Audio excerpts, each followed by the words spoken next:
ಹಾರ್ಕೂಡ ವಾಹಿನಿಗೆ ಸ್ವಾಗತ. ಪೂರ್ಣಾತ್ ಪೂರ್ಣಮುದಚ್ಯತೆ ಪೂರ್ಣಸ್ಯ ಪೂರ್ಣಮಾದಾಯ ಪೂರ್ಣಮೇವಾವಶಿಷ್ಯತೆ. ಓಂ ಶಾಂತಿ ಶಾಂತಿ ಶಾಂತಿ.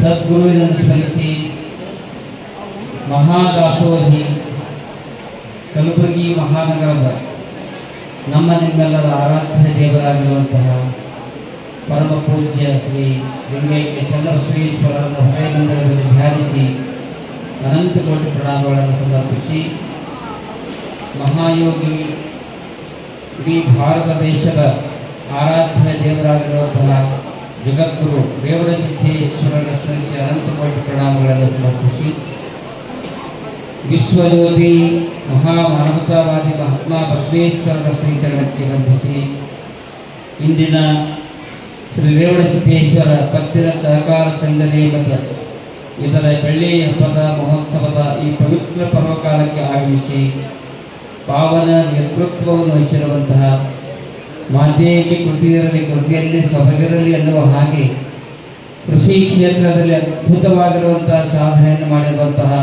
ಮಹಾಪೂಜ್ಯರಾಗಿರುವಂತಹ ಪರಮ ಪೂಜ್ಯ ಶ್ರೀಮನ್ ನಿರಂಜನ ಪ್ರಣವ ಸ್ವರೂಪಿ ಗುರುಪಾದಲಿಂಗ ಮಹಾಶಿವಯೋಗಿಗಳ ದಿವ್ಯಪಾದಕ್ಕೆ ವಂದಿಸಿ, ಪೂಜ್ಯ ಶ್ರೀ ಮಲ್ಲಿಕಾರ್ಜುನ ಮಹಾಸ್ವಾಮೀಜಿಯವರಿಗೆ ವಂದಿಸಿ, ಇಂದಿನ ಈ ಯಾವ ರೇವಣಸಿದ್ದೇಶ್ವರ ಪತ್ತಿನ ಸಹಕಾರ ಸಂಘ ನೇಮಕ ಇದರ ಅಧ್ಯಕ್ಷರು ಮತ್ತು ಹಾರ್ಕೋಡ ಮಠದ ಮೇಲೆ ಬಬ್ಲಾದ ಮಠದ ಮೇಲೆ ಅಪಾರವಾಗಿರುವಂತಹ ಭಕ್ತಿ ಶ್ರದ್ಧೆಯನ್ನಿಟ್ಟಿರುವಂತಹ ಶ್ರೀ ಗುರುನಾಥ್ ದಸ್ತಾಪುರವರೇ. ಯಾಕೆ ಈ ಮಾತನ್ನು ಹೇಳ್ತಾ ಇದ್ದೇನೆಂದ್ರೆ, ಒಂದು 7-8 ವರ್ಷದಿಂದ ಅವ್ರಿಗೆ ಭಾಳ ಆರಾಮಿರಲಿಲ್ಲ. ಯಾರಿಗಂದ್ರೆ ನಮ್ಮ ಗುರುನಾಥ್ ದಸ್ತಾಪುರವರಿಗೆ ಅವ್ರ ಮನೆಯವರಿಗೆ ಖಾತ್ರಿ ಇದ್ದಲ್ಲಿ ಅವ್ರು ಉಳಿತಾರಂತೆ. ದಸ್ತಾಪುರವರು ಭಾಳ ವ್ಯಥೆಯಿಂದ ಮನಸ್ಸಿಗೆ ದುಃಖ ತಪ್ತರಾಗಿ ಹಾರ್ಕೋಡ ಮಠಕ್ಕೆ ನಮ್ಮ ಹಳ್ಳಿ ದಾಸೋಹ ಕಟ್ಟಡ ಮಠ ಅಲ್ಲಿ ಬಂದರು. ಅವ್ರು ಬರುವಂಥ ಸಂದರ್ಭದಲ್ಲಿ ನಾವು ಸ್ನಾನ ಮಾಡಿ ಪೂಜೆ ಹೋಗುವಂಥ ಸಂದರ್ಭದಲ್ಲಿ, ಪೂಜೆಗೆ ಹೋಗುವಂಥ ಸಂದರ್ಭದಲ್ಲಿ ಪಾದಕ್ಕೆ ಬಿದ್ದು ಗಳಗಳ ಶುರು ಮಾಡಿದ್ರು. ಆದ್ರೆ ಅವ್ರ ಮನೆಯವರಿಗೆ, ಅವ್ರ ಅಣ್ಣತಮ್ಮರಿಗೆ ಯಾರಿಗೂ ಖಾತ್ರಿ ಇದ್ರೆ ಅಷ್ಟೊಂದು ಅವ್ರಿಗೆ ಅನಾರೋಗ್ಯ ಪೀಡಿತರಾಗಿದ್ದರು. ಆದ್ರೆ ಅವ್ರಿಗೊಂದು ಆತ್ಮವಿಶ್ವಾಸದ ಮಾತನ್ನು ಏನು ಹೇಳಿ ಅಂದ್ರೆ, ನೋಡಪ್ಪ, ನಿನ್ನ ಆರೋಗ್ಯ ಕ್ಷೀಣಾಗಿರ್ಬೋದು, ವೈದ್ಯರು ಏನೋ ಹೇಳಿರ್ಬೋದು, ಆದರೆ ಹಾರ್ಕೋಡದ ಚನ್ನಬಸವ ಶಿವಯೋಗಿ ಆಶೀರ್ವಾದದಿಂದ ಮುಂದೊಂದು ದಿನ ಆರೋಗ್ಯ ಗುಣವಂತನಾಗಿ ಉನ್ನತ ಸ್ಥಾನಕ್ಕೆ ಏರ್ತೀನಿ ಅಂತ ತಿಳ್ಕೊಂಡು ಹೇಳಿದಾಗ ಅವ್ರು ಪ್ರತ್ಯಕ್ಷರಾಗಿಂತ ಅವ್ರದ್ದೇನೊಂದು 25-30 ಕಿಲೋಮೀಟರ್ ಆಗಿತ್ತವೆ. ಈಗ ನೋಡಿ ಹೊಟ್ಟೆ ಬಿಟ್ಟು ದವಾ ಕಟ್ಟಾರೆ. ಆದ್ರೆ ಈ ಮಾತನ್ನು ಯಾಕೆ ಹೇಳ್ತಾ ಇದ್ದೀನಿ ಅಂದ್ರೆ, ಎಲ್ಲಿ ಗುರುವಿನ ಮೇಲೆ ಶ್ರದ್ಧೆ, ವಿಶ್ವಾಸ, ನಂಬಿಕೆ ಯಾರಿಗಿರ್ತಾ ಇದೆ, ಎಂತಹ ಕಷ್ಟ ಬಂದ್ರೂ ಕೂಡ, ಯಾಕೆಂದ್ರೆ ಬಂಧುಗಳಾದವರು ಬಂದುಂಡು ಹೋಗುವರು, ಬಂಧನವ ಕಳೆಯಲರಿಯರು, ಗುರುವಿಗಿಂತ ಬಂಧುಗಳುಂಟೆ ಸರ್ವಜ್ಞ ಎನ್ನುವ ತತ್ವದಂತೆ ಯಾರು ಶ್ರೀ ಗುರುವಿನ ಮೇಲೆ, ಯಾರೇ ಗುರುಗಳಿರ್ಬೋದು, ಆ ಗುರುಗಳ ಮೇಲೆ ಅಪಾರವಾಗಿರುವಂಥ ಭಕ್ತಿ, ಶ್ರದ್ಧೆ, ವಿಶ್ವಾಸವಿಟ್ಟಾಗ ನಿಮ್ಮೆಲ್ಲ ಕಂಟಕಗಳು ದೂರ ಆಗ್ತಾ ಇದ್ದಾವೆ ಎನ್ನುವಂಥ ಮಾತನ್ನು ಈ ಸಂದರ್ಭದಲ್ಲಿ ಭಾಳ ಪ್ರೀತಿ ಬರ್ತಾ ಇದ್ದೀವಿ. ಅಂಥವ್ರು ಇವತ್ತು ಅಧ್ಯಕ್ಷರಾಗಿ ಭಾಳ ಯೋಗ್ಯ ರೀತಿಯಲ್ಲಿ ಈ ಒಂದು ಸಂಸ್ಥೆಯನ್ನು ನಡೆಸಿಕೊಂಡು ಹೋಗ್ತಾ ಇದ್ದಾರೆ. ಅವರಿಗೂ ಕೂಡ ಶುಭಾಶೀರ್ವಾದವನ್ನು ಕೋರಿ, ಹಿರಿಯ ನ್ಯಾಯವಾದಿಗಳಾಗಿರ್ತಕ್ಕಂಥ ಕಲಬುರಗಿ ಯಾದಗಿರಿ ಜಿಲ್ಲಾ ಸಹಕಾರ ಕೇಂದ್ರದ ಬ್ಯಾಂಕ್ ನೇಮಿತ ಕಲಬುರಗಿಯ ಅಧ್ಯಕ್ಷರಾಗಿರುವಂತಹ ಶ್ರೀ ಸೋಮಶೇಖರ್ ಗೌಡಾಯಕರವರೇ, ಬಸವರಾಜ ಕೇಪಿ ಅವರೇ, ಶ್ರೀಮತಿ ಶೈಲಾಜ ತಪ್ಲಿ ಅವರೇ, ಮತ್ತು ವಿಶೇಷವಾಗಿ ನನಗೆ ಭಾಳ ಖುಷಿ ಆಗ್ತದೆ. ಯಾಕೆಂದ್ರೆ 25 ವರ್ಷಗಳ ಪೂರ್ವದಲ್ಲಿ ಇದೇ ರೇವಣಸಿದ್ದೇಶ್ವರ ಕಾಲನಿಯಲ್ಲಿ 25 ವರ್ಷಗಳ ಹಿಂದೆ, ಅವಾಗ ನಮಗೆ 37 ಇತ್ತು ವಯಸ್ಸು, ಪ್ಲಸ್ 25 ವರ್ಷದ ಎಷ್ಟಾಗ್ತದೆ, ಈಗ 62. 25 ವರ್ಷಗಳ ಪೂರ್ವದಲ್ಲಿ ಈ ಕಾರ್ಯಕ್ರಮ, ಈ ಬ್ಯಾಂಕಿನ ಉದ್ಘಾಟನೆ ಮಾಡಿದ್ರೆ ನಮಗೆ ಭಾಳ ಖುಷಿ ಆಗ್ತದೆ. ಇಷ್ಟೊಂದು ಎತ್ತರ ಮಟ್ಟಕ್ಕೆ ಶಿಖರೋಪಾದಿಯಲ್ಲಿ ಬೆಳೆದಿರುವಂಥ ಬ್ಯಾಂಕ್ ಯಾವುದಾದ್ರೂ ಇದ್ದರೆ ರೇವಣಸಿದ್ದೇಶ್ವರ ಪತ್ತಿನ ಸಹಕಾರ ಸಂಘ ಅನ್ನುವಂಥ ಮಾತನ್ನು ಕೂಡ ನಮ್ಗೆ ಭಾಳ ಖುಷಿ ಆಗ್ತದೆ. ಯಾಕಂದರೆ ಈಗ ರಜತ ಮಹೋತ್ಸವದ ಕಾರ್ಯಕ್ರಮ, ಇನ್ನೂ ಒಂದು ಮಾತು ಈ ಸಂದರ್ಭದಲ್ಲಿ ಹೇಳಬೇಕಾಗ್ತದೆ. ನಮ್ಮ ರಾತಪ್ಪ ಮುಗಳಿಯವರು ಅವರ ಅಧ್ಯಕ್ಷರಾಗಿ ಭಾಳ ತನು ಮನ ಧನದಿಂದ ಈ ಒಂದು ಸಂಸ್ಥೆಗೆ ಅವರ ಸೇವೆಯನ್ನು ಸಲ್ಲಿಸಿದ್ದಾರೆ. ಅವರು ಕೂಡ ಹಿಂದೆ ಕೊಡ್ತಾರೆ, ವಯೋವೃದ್ಧರಾಗಿದ್ದಾರೆ, ಭಾಳ ಒಳ್ಳೆಯ ರೀತಿಯಾಗಿ ಸೇವೆಯನ್ನು ಮಾಡಿದ್ದಾರೆ. ಯಾಕೆಂದ್ರೆ ಒಂದು ಸಂಸ್ಥೆಯ ಮೇಲ್ಮೆ ಅದರ ಪ್ರಾಚೀನತೆಯಲ್ಲಿಲ್ಲ, ಅದು ಜನತೆಯಲ್ಲಿ ತಂದುಕೊಟ್ಟ ಜೀವಂತಿಕೆಯ ಚಿರನೂತನತೆಯಲ್ಲಿ ಚಿರನೂತನತೆಯಲ್ಲಿ ಇರ್ತಾ ಇದೆ. ಜನರಲ್ಲಿ ವಿಶ್ವಾಸವನ್ನು ಬೆಳೆಸಬೇಕು. ಭಾಳ ಬ್ಯಾಂಕ್ಗಳು ಹುಡ್ತಾವೆ ಹೆಂಗಂದ್ರೆ ಅವಳುಗಡೆ ಇದ್ದಾವೆ. ಅವಳುಗಡೆ ನೋಡಿರಲಿ ಭಾಳ ಜನ ಬೆಳೀತದೆ. ಒಂದು ವರ್ಷದಾಗ ಎತ್ತರ ಬೆಳೀತದೆ, 10 ಫೀಟ್ ಎತ್ತರ ಹೋಗ್ತದೆ. ಭಾಳ ಜೋರು ಗಾಳಿ ಬಿಡ್ತದೆ, ಬಿದ್ದು ಮುಟ್ಟು ಹೋಗ್ತದೆ. ಆದರೆ ಆಲೂಗಡೆ ಮಾತ್ರ ಭದ್ರವಾಗಿ ಹಂಗೆ ಉಳಿದು ನೂರಾರು ವರ್ಷಗಳ ಪರ್ಯಂತರವಾಗಿ ಆಲೂಗಡೆ ಇದ್ದು ಜನರಿಗೆ ನೆರಳನ್ನು ಹೆಂಗೆ ಕೊಡ್ತದ ಹಂಗೆ ಈ ಭಾಗದ ಬಡ ಜನರಿಗೆ ಇವತ್ತು ರೇವಣಸಿದ್ದೇಶ್ವರ ಸಹಕಾರ ಬ್ಯಾಂಕ್ ಹೇಗಿದೆ ಅಂದ್ರೆ ಈ ಭಾಗದ ಜನರಿಗೆ ಆಳದ ಬಲವಾಗಿ ಸಹಕಾರವನ್ನು ನೀಡಿದೆ ಅನ್ನುವಂಥ ಮಾತನ್ನು ಕೂಡ ಭಾಳ ಖುಷಿಯಿಂದ ಹೇಳ್ತೀನಿ. ಅಂಥ ಒಂದು ಬ್ಯಾಂಕ್ ಸುಸಜ್ಜಿತವಾಗಿರುವಂಥ ಸ್ವಂತ ಕಟ್ಟಡ ಮಾಡಿದ್ದಾರೆ, ಜಾಗ ಖರೀದಿ ಮಾಡಿದ್ದಾರೆ, ಕಟ್ಟಡ ಮಾಡಿದ್ದಾರೆ. ಇದು ಮುಂದೊಂದು ದಿನ ಇಷ್ಟೇ ಅಲ್ಲ, 25 ವರ್ಷ ಅಷ್ಟೇ ಅಲ್ಲ, ವಜ್ರ ಮಹೋತ್ಸವದ ಕಾರ್ಯಕ್ರಮ ಇರಲಿ. ನೀವು ಯಾಕೆಂದ್ರೆ ಸುವರ್ಣ ಮಹೋತ್ಸವದ ಕಾರ್ಯಕ್ರಮ ಮೊದಲಿಗೆ ಸುವರ್ಣ ಮಹೋತ್ಸವ ಬರ್ತದೆ, ಬಂಗಾರದ ಮಹೋತ್ಸವ, ಸುವರ್ಣ ಮಹೋತ್ಸವ ಅದಾಗಬೇಕಾದ್ರೆ 25 ವರ್ಷ. 25 ನಮಗೆ ಈಗ 62 ಏಟಾಗವ 72, 82, 83, 84, 85, 87 ಆಗ್ಬೇಕಾಗ್ತದೆ. ಅದು ಈಶ್ವರ ಇಚ್ಛಾ ಅವಾಗ ನಮ್ಗೆ ಆಯುಷ್ಯ ಕೊಟ್ಟನಪ್ಪ ಅಂದ್ರೆ ಕೈಕಾಲ ಶಕ್ತಿ ಅಂದ್ರೆ ಅಪ್ಪವರು ಇವ್ರು ಕೂಡ ಬರ್ತದೆ ಸುವರ್ಣ ಮಹೋತ್ಸವ ಕಾರ್ಯಕ್ರಮ ಪ್ರತಿ ಎನ್ನುವಂಥ ಮಾತನ್ನು ಕೂಡ ಈ ಸಂದರ್ಭದಲ್ಲಿ ಹೇಳಿ ಮತ್ತೊಂದು ಖಾತ್ರಿ ಭೀ ನಮ್ಗೆ ಅದ ರೀ. ಯಾಕಂದ್ರೆ ಯಾಕೆ ಖಾತ್ರಿ ಇದಂದ್ರೆ ಯಾರ ಆರೋಗ್ಯ ಚೆನ್ನಾಗಿರ್ತದ ಅವ್ರು 80 ವರ್ಷ 100 ವರ್ಷ ಬರುತ್ತೆ. ಯಾರು ಆರೋಗ್ಯ ಚೆನ್ನಾಗಿ ಇಟ್ಕೊಳ್ತಾ ಇದ್ದಾರೆ ಅವ್ರಿಗೆ ಖಾತ್ರಿ. ಮತ್ತು ಒಳ್ಳೆಯ ಕೆಲಸ ಮಾಡಿದ್ರೆ ಆಯುಷ್ಯ ಪರಮಾತ್ಮ ಹೆಚ್ಚಿಗೆ ಕೊಡ್ತಾರೆ. ಯಾರು ದಾಸೋಹ ಕಾರ್ಯ, ಪರೋಪಕಾರದ ಕಾರ್ಯ, ಇನ್ನೊಬ್ಬ ಜನರಿಗೆ ಇನ್ನೊಬ್ಬರ ಹೃದಯದಲ್ಲಿ ಇದ್ದು ಯಾರು ಒಳ್ಳೆಯ ಕೆಲಸ ಮಾಡ್ತಾರೆ ಅವ್ರು ಬರೋಬ್ಬರ 100 ವರ್ಷ ಇರ್ತಾರೆ. 100 ವರ್ಷ ಎಲ್ಲಿ ಇವತ್ತು ತಾವೆಲ್ಲರೂ ಕೂಡ ಒಳ್ಳೆಯ ರೀತಿಯಿಂದ ಕಾರ್ಯವನ್ನು ಮಾಡ್ತಾ ಇದ್ದೀರಿ. ಬ್ಯಾಂಕ್ ಇವತ್ತು ರಜತ ಮಹೋತ್ಸವದ ಕಾರ್ಯಕ್ರಮ ಆಗ್ತಾ ಇದೆ. ಯಾಕೆಂದ್ರೆ ಅನುಭಾವಿಗಳು ಸುಂದರವಾದಂಥ ಒಂದು ಮಾತನ್ನು ಹೇಳ್ತಾರೆ. ಯಾರ ಹೆಸರಿನಾಗ ಇಟ್ಟಿದ್ರು ಅಂದ್ರೆ ಇವತ್ತು ರೇವಣಸಿದ್ದೇಶ್ವರ ಇಡೀ ನಮ್ಮ ಭಾರತ ದೇಶದಲ್ಲಿಯೇ ಇವತ್ತು ರೇವಣಸಿದ್ದೇಶ್ವರ ಗದ್ದಿಗೆಯನ್ನು ಅವರ ಪವಿತ್ರ ಸ್ಥಾನ ಘಟಕಾಲದಲ್ಲಿ ನೀವೆಲ್ಲ ನೋಡಿದ್ರಿ. ರೇವಣಸಿದ್ಧರು ಅಂತೇಳಿ ಇವರು 10ನೇ ಶತಮಾನದಲ್ಲಿ ಬಾಳಿಗಳಿಗೆ ಹೋಗಿರ್ತಕ್ಕಂಥವ್ರು. ರೇಣುಕಾಚಾರ್ಯರು ಕಲ್ಲಿಪವಾಗಿ ಲಿಂಗೋದ್ಭವ ಮೂರ್ತಿಗಳು ಸಾವಿರಾರು ವರ್ಷಗಳ ಪೂರ್ವದಲ್ಲಿ ಯುಗಾಂತರದಲ್ಲಿ ಅವರಿದ್ದರು. ಆದರೆ ರೇವಣಸಿದ್ಧರು ಏನಾಗೋಗಿದ್ದಾರಲ್ಲ ಇವರು 10ನೇ ಶತಮಾನದಲ್ಲಿ ಬಸವ ಕಲ್ಯಾಣದಲ್ಲಿ ಬಾಳಿ ಬೆಳೆದು ಹೋಗಿದ್ದಾರೆ. ಅವರು ನಟಗಾಲದಲ್ಲಿ ಬಂದು ಅನುಷ್ಠಾನ ಮಾಡಿ ಹೋಗಿದ್ದಾರೆ. ಅವರ ಸ್ಥಳವೇ ಇವತ್ತು ನಟಗಾಲದ ಪುಣ್ಯ ಕ್ಷೇತ್ರವಾಗಿ ಪರಿಣಮಿಸಿದೆ ಅನ್ನುವಂಥ ಮಾತನ್ನು ಕೂಡ ಹೇಳ್ತಾ ಇದ್ದೀನಿ. ಅಂಥ ಮಹಾತ್ಮರ ಹೆಸರಿನ ಮೇಲೆ ಇವತ್ತು ಬ್ಯಾಂಕನ್ನು ಪ್ರಾರಂಭ ಮಾಡಿದ್ದೀರಿ. ಒಳ್ಳೆಯ ರೀತಿಯಾಗಿ ನೀವು ಬ್ಯಾಂಕನ್ನು ನಡೆಸಿಕೊಂಡು ಹೋಗ್ತಾ ಇದ್ದೀರಿ ಅನ್ನುವಂಥ ಮಾತನ್ನು ಈ ಸಂದರ್ಭದಲ್ಲಿ ಹೇಳಿ, ಅನುಭಾವಿಗಳು ಕನ್ನಡದಲ್ಲಿ ಸುಂದರವಾದಂಥ ಒಂದು ಮಾತನ್ನು ಹೇಳ್ತಾ ಇದ್ದಾರೆ.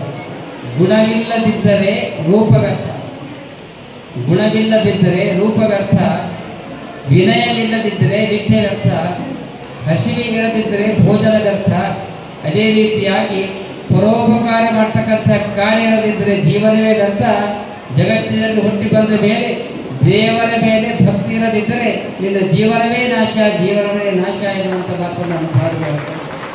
ಆ ದಿಸೆಯಲ್ಲಿ ದೇವರ ಮೇಲೆ, ಗುರುವಿನ ಮೇಲೆ ಶ್ರದ್ಧೆ ಭಕ್ತಿಯನ್ನು ಇಟ್ಕೊಂಡು ಯಾವುದೇ ಕೆಲಸ ಪ್ರಾರಂಭ ಮಾಡಿದ್ರೆ ನಿಮ್ಮ ಕಾರ್ಯ ಯಶಸ್ವಿ ಆಗ್ತಾ ಇದೆ ಅನ್ನುವಂಥ ಮಾತನ್ನು ಅನುಭಾವಿಗಳು ಭಾಳ ಚೆನ್ನಾಗಿ ಹೇಳ್ತಾ ಇದ್ದಾರೆ. ಯಾಕೆಂದ್ರೆ ನಮ್ಮ ಕಾಯಕ ಹೆಂಗಿರ್ಬೇಕಂದ್ರೆ ಭಾಳ ಭಕ್ತಿ ಮತ್ತು ವಿಶ್ವಾಸದಿಂದ, ಶ್ರದ್ಧೆಯಿಂದ, ಸತತ ಪ್ರಯತ್ನದಿಂದ ಕೂಡಿರಬೇಕು. ಶರಣ ಭಾಳ ಚಂದ ಹೇಳ್ತಾ ಇದ್ದಾರೆ. ಮನಶುದ್ಧವಿಲ್ಲದವಗೆ ಬಡತನ ಯಾರಿಗೆ ಬರ್ತದಂತ ಶರಣ ಹೇಳ್ತಾ ಇದ್ದಾರೆ. ಮನಶುದ್ಧವಿಲ್ಲದವಗೆ ದ್ರವ್ಯದ ಬಡತನವಲ್ಲದೆ ಚಿತ್ತ ಶುದ್ಧದಲ್ಲಿ ಕಾಯಕ ಮಾಡುವ ಸದ್ಭಕ್ತಂಗೆ ಎತ್ತ ನೋಡಿದಳತ ಲಕ್ಷ್ಮಿ ತಾನಾಗಿಪ್ಪಳು ಮಾರಯ್ಯ ಪ್ರಿಯ ಅಮರೇಶ್ವರ ಲಿಂಗದ ಸೇವೆಗಳನ್ನಕ್ಕರ ಎನ್ನುವಂಥ ಮಾತನ್ನು ಹೇಳ್ತಾರೆ. ಹಾಗೆ ಮನಸ್ಸನ್ನು ಶುದ್ಧವಾಗಿಟ್ಕೊಂಡು ಒಳ್ಳೆಯ ಕೆಲಸ ಭಕ್ತಿಯಿಂದ ಶ್ರದ್ಧೆಯಿಂದ ಮಾಡಿದ್ರೆ ಅದರಲ್ಲಿ ಯಶಸ್ಸನ್ನು ಕಾಣ್ತೀರಿ ಎನ್ನುವಂಥ ಮಾತನ್ನು ಅನುಭಾವಿಗಳು ಹೇಳ್ತಾ ಇದ್ದಾರೆ. ಇಂತಹ ಪವಿತ್ರ ಸಂದರ್ಭದಲ್ಲಿ ಪರಮ ಪೂಜ್ಯರು ನಮ್ಮನ್ನು ಎಲ್ಲರನ್ನು ಬರಮಾಡಿಕೊಂಡು ಅತ್ಯಂತ ಶ್ರದ್ಧೆಯಿಂದ ಕಾರ್ಯವನ್ನು ಮಾಡಿದ್ದೀರಿ. ಒಂದು ಉದಾಹರಣೆಯನ್ನು ಹೇಳಿ ನಾನು ಮಾತನ್ನು ಮುಗಿಸ್ತಾ ಇದ್ದೀನಿ. ಜಗತ್ತಿನಲ್ಲಿ ಏನೇ ಕಷ್ಟ ಬಂದರೂ ಕೂಡ ಈಗಾಗಲೇ ಹೇಳಿದ್ದೀವಿ, ಏನೇ ಕಂಟಕ ಬಂದರೂ ಕೂಡ ಗುರುವಿನ ಮೇಲೆ ನಂಬಿಕೆ ಶ್ರದ್ಧೆ ಇರಲೇಬೇಕು. ಅದು ಹ್ಯಾಂಗ್ರಿ ಅಂತ ಕೇಳಿದಾಗ ಒಂದು ಸಲ ಗುರುವಿಗ ಶಿಷ್ಯ ಪ್ರಶ್ನೆಯನ್ನು ಮಾಡ್ತಾ ಇರ್ತಾರೆ. ಶಿಷ್ಯ ಪ್ರಶ್ನೆ ಮಾಡ್ತಾರೆ, ಏನು ಕೇಳ್ತಾರೆ ಅಂದ್ರೆ ಬೇವಿನ ಗಿಡದ ಕಟ್ಟಿ ಮ್ಯಾಗ ಕುಂತಿರ್ತಾರೆ. ಗುರು ಶಿಷ್ಯರ ಬೇವಿನ ಗಿಡದ ಕಟ್ಟಿ ಮ್ಯಾಗ ಕುಂತು ಶಿಷ್ಯ ಗುರುಗಳಿಗೆ ಕೇಳ್ತಾ ಇದ್ದಾರೆ, ಅಪ್ಪವರೇ ನಾನು ನಿಮ್ಮ ಸೇವಾ ಮಾಡೋದು 10 ವರ್ಷ ಆಯ್ತು, 12 ವರ್ಷ ಆಯ್ತು, 12 ವರ್ಷ ಸೇವಾ ಮಾಡ್ತಾ ಇದ್ದೀನಿ, ನನಗೇನು ಕೊಟ್ಟಿರಿ, ಏನು ಆಶೀರ್ವಾದ ಮಾಡಿರಿ ಅಪ್ಪವ್ರೆ ಅಂತ ತಿಳ್ಕೊಂಡು ಶಿಷ್ಯ ಗುರುವಿಗೆ ಪ್ರಶ್ನೆ ಮಾಡ್ತಾ ಇದ್ದಾರೆ. ಆಗ ಗುರುಗಳು ಹೇಳ್ತಾ ಇದ್ದಾರ, ಶಿಷ್ಯ ನಾನು ನಿನಗೆ ಏನು ಕೊಟ್ಟೀನಿ ಅನ್ನೋದನ್ನು ಬಾಯಿ ಮಾತಿನಿಂದ ಹೇಳುವುದಿಲ್ಲ, ಸ್ವಲ್ಪ ರೀಲ್ ತೋರಿಸ್ತೀನಿ. ಈಗ ಹಂಗೆ ಫೋಟೋದಾಗ ರೀಲ್ ಇರ್ತದೆ ನೋಡ್ರಿ, ಮೊಬೈಲ್ದಾಗ ಹೊಡೆದ್ರೆ ಮತ್ತದೆಲ್ಲ ಬರ್ತದೆ ಚಿತ್ರ, ಆರ್ಕೆ ತೋರಿಸ್ತದೆ ನಮ್ಗೆ. ಇದಾಗಿದ್ದ ಕಾರ್ಯಕ್ರಮ ಈ 3 ತಾಸಿನಾಗ ಹಾಕ್ತಾರೆ ನಮ್ಮ ಆರ್ಕೆ. ಹಂಗೆ ಗುರುಗಳು ಹೇಳ್ತಾ ಇದ್ದಾರೆ, ನಿಮ್ಗೆ ಏನು ಜೀವನದಾಗ ಆಶೀರ್ವಾದ ಮಾಡೀನಿ ಎನ್ನುವುದನ್ನು ಸ್ವಲ್ಪ ಆಕಾಶದಲ್ಲಿ ನೋಡಿ. ಸಾಯಂಕಾಲ 8 ಗಂಟೆ ಆಗಿತ್ತು, ಶುಭ್ರವಾಗಿರುವಂಥ ಆಕಾಶ, ಬೆಳದಿಂಗಳ ಚಂದ್ರ ಬರ್ತಾ ಇದ್ದ. ಆಕಾಶದಲ್ಲಿ ಏನು ಕಾಣಿಸ್ತಾ ಇತ್ತಂದ್ರೆ ಗುರು ಶಿಷ್ಯರಿಗೆ ಹೇಳ್ತಾ ಇದ್ದಾರೆ, ಪೂರ್ವ ದಿಕ್ಕಿನಲ್ಲಿ ಆಕಾಶದಲ್ಲಿ ಸ್ವಲ್ಪ ನೋಡು. ಭಾಳ ಲಕ್ಷ ಕೊಟ್ಟು ಕೇಳಿದ್ರು. ಅದು ಏನಾಗಿತ್ತಂದ್ರೆ ಗುರುವಿನ ಪಾದ ಮುಂದೆ ಹೋಗ್ತಾ ಇತ್ತು, ಹಿಂದೆ ಶಿಷ್ಯ ಬರ್ತಾ ಇತ್ತು. ಆಕಾಶದಾಗ ದೇಹ ಕಾಣ್ತಾ ಇತ್ತು, ಬರೇ ಪಾದ ಕಾಣ್ತದೆ. ಒಂದು ಗುರುವಿನ ಪಾದ, ಹಿಂದೆ ಶಿಷ್ಯನ ಪಾದ. ಅರ್ಧ ದಾರಿ ಕಾಲ ಹಂಗೆ ಗುರು ಬರ್ತಾ ಇದ್ರು, ಶಿಷ್ಯ ಬರ್ತಾ ಇದ್ದ. ಅರ್ಧ ದಾರಿ ಆದ್ಮ್ಯಾಗ 4 ಪಾದ ಕಾಣ್ತಿದ್ದೇವಲ್ಲ ಮೊದಲು, ಅರ್ಧ ದಾರಿ ಆದ್ಮ್ಯಾಗ ಏನಾಯ್ತಂದ್ರೆ 2 ಪಾದ ಕಾಣಲಿಕ್ಕೆ ಶುರು ಆಯ್ತು, 4 ಪಾದ ಕಾಣಲಿಲ್ಲ. ಒಂದು ಗುರುವಿನ ಪಾದ ಅಷ್ಟೇ ಕಾಣಿತು, ಶಿಷ್ಯನ ಪಾದ ಕಾಣಲಿಲ್ಲ.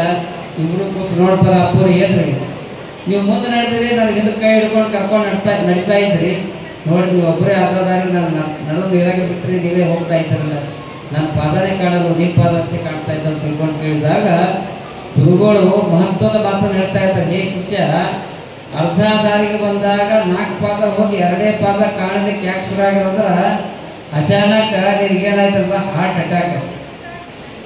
ಅಟ್ಯಾಕ್ ಆದಾಗ ನಿನ್ನನ್ನು ಹೆಗಲಾಗ ಹೊತ್ಕೊಂಡು ದಡಕ್ಕೆ ಮುಡಿಸಿನಿ, ಅದಕ್ಕಾಗಿ 2 ಪಾದ ಕಾಣಲಿಕ್ಕೆ ಶುರು ಆಗಿರೋದು.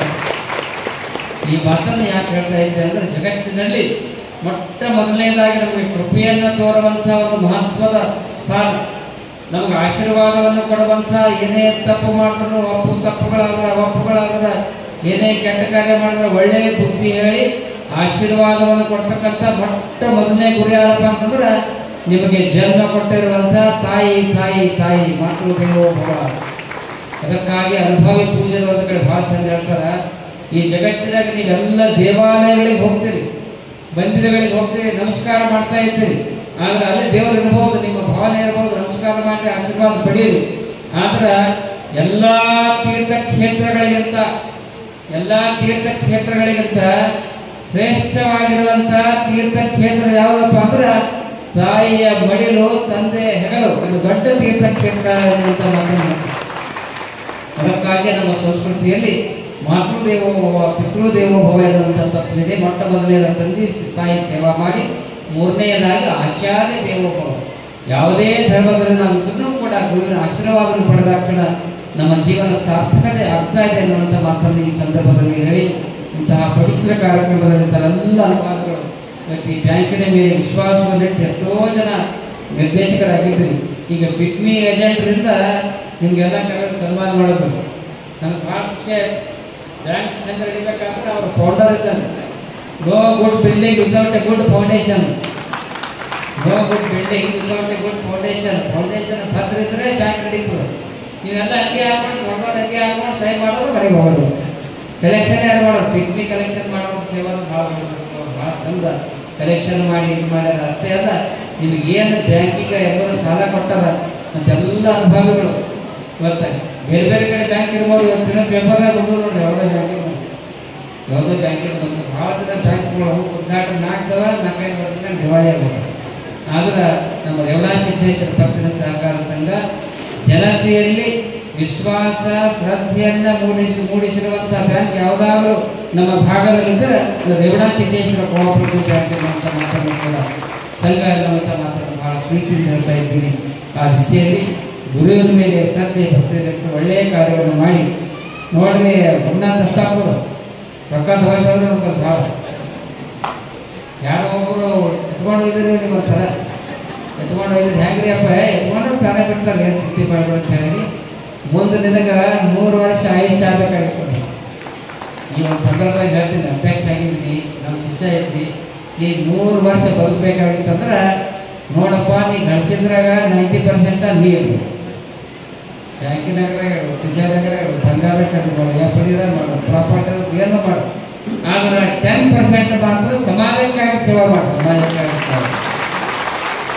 3 ವರ್ಷ ಅದೊಂದು ಶಕ್ತಿ ಅಂತ. ಡಿಪಾಸಿಟ್ ಬ್ಯಾಂಕಿನಾಗ ಡಿಪಾಸಿಟ್ ಇದ್ದಾಗ ಲಗ್ನ ಮಾಡೋದು ಭಾಳ ಖುಷಿಯಿಂದ ಮಾಡ್ತೀರಿ, ಡಿಪಾಸಿಟ್ ತೆಗಿತೀರಿ. ಅದೇ ರೀತಿಯಾಗಿ ನಿಮ್ಮ ಜೀವನದಲ್ಲಿ ಏನೇ ಕಷ್ಟಗಳು ಬಂದರೂ ಕೂಡ ನಿಮ್ಮ ಹಿಂದೊಂದು ಡಿಪಾಸಿಟ್ ಇರಬೇಕು.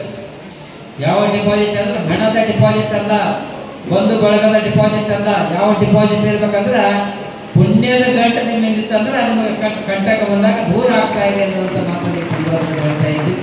ಅದು ಸೇರಿ ಸರ್ಕಾರಕ್ಕಾಗಿ 10% ಮತ್ತು ಬುದ್ಧನಾಥ ದತ್ತಾಪುರ ಒಬ್ಬರಿಗೆ ಹೇಳಿದ್ರೆ ನಮಗೇನು ಹೇಳಿದ್ರೆ ಬೇಕಾಗಿಲ್ಲ, ಎಲ್ಲರೂ ಮಾಡ್ತಾರೆ. ನೀವು ಸಂಸಾರಿಗಳಾದ್ರೆ ನಾವೆಲ್ಲ ಸ್ವಾಮೀಜಿಗಳು 99%, ನಾವು 99% ಸಮಾಜಕ್ಕೆ ಸೇವೆ ಮಾಡ್ಬೇಕು, ಸಮಾಜಕ್ಕೆ ಖರ್ಚು ಮಾಡ್ಬೇಕು. 1%ದಾಗ ಹೆಂಗಂದ್ರೆ ಕಾರಿನ ಡಿಸೇಲ್ ಮತ್ತು ಏನಾರ ಗುಳಿಗೆ ಬೇಕಾದ್ರೆ ಗುಳಿಗೆ ಮತ್ತು ಎತ್ತರು ಬರ್ತಾರೆ ಹಿಂದೂರಿಗೆಲ್ಲ ಬಿಡ್ಬೇಕಲ್ಲ. ಇವ್ರು ಏನು ಸ್ವಾಮೀಜಿ ಅಂತ ರೈಲ್ ಬಿಡೋರು ತೊಗೊಳ್ಬೇಕು. 1%ದಾಗ ಎಲ್ಲ ಮಾಡಿ 99% ನಾವು ಸಮಾಜಕ್ಕಾಗಿ ಮಾಡ್ತೀವಿ. ನೀವು ಅಷ್ಟು ಬೇಕಾಗಿಲ್ಲ, 90% ನೀವು ಮನೆಗೆ ಉಪಯೋಗ ಮಾಡಿ, 10% ಸಮಾಜಕ್ಕಾಗಿ ದಾನ ಧರ್ಮ ದಾಸೋಗ ಒಳ್ಳೆಯ ಕಾರ್ಯ ಮಾಡಿದ್ರೆ ನಿಮ್ಮ ಜೀವನ ಸಾರ್ಥಕತೆ ಆಗ್ತಾ ಇದೆ ಅನ್ನುವಂಥ ಮಾತನ್ನು ಈ ಸಂದರ್ಭದಲ್ಲಿ ಹೇಳಿ ಇಂದಿನ ಪವಿತ್ರ ಕಾರ್ಯಕ್ರಮಕ್ಕೆಲ್ಲ ಅನುಭವಗಳು ಬಂದಿದ್ದಾರೆ. ಅವರೆಲ್ಲರಿಗೂ ಕೂಡ ಶುಭವನ್ನು ಕೋರಿ ಆಶೀರ್ವಾದವನ್ನು ಮಾಡಿ 2 ಮಾತುಗಳು ಮುಗಿಸ್ತಾ ಇದ್ದೀವಿ ಅನ್ನುವಂಥ ಮಾತನ್ನು ಈ ಸಂದರ್ಭದಲ್ಲಿ. ಈ ವಾಹಿನಿಯನ್ನು ನಿರಂತರವಾಗಿ ವೀಕ್ಷಿಸಲು ಯೂಟ್ಯೂಬ್ನಲ್ಲಿ ಶ್ರೀ ಹಾರಕೂಡ SRIHARKOOD ಎಂದು ಟೈಪ್ ಮಾಡಿ. ನಮ್ಮ ಈ ಚಾನೆಲ್ಗೆ ಸಬ್ಸ್ಕ್ರೈಬ್ ಮಾಡಿ, ಬೆಲ್ ಅನ್ನು ಒತ್ತಿರಿ.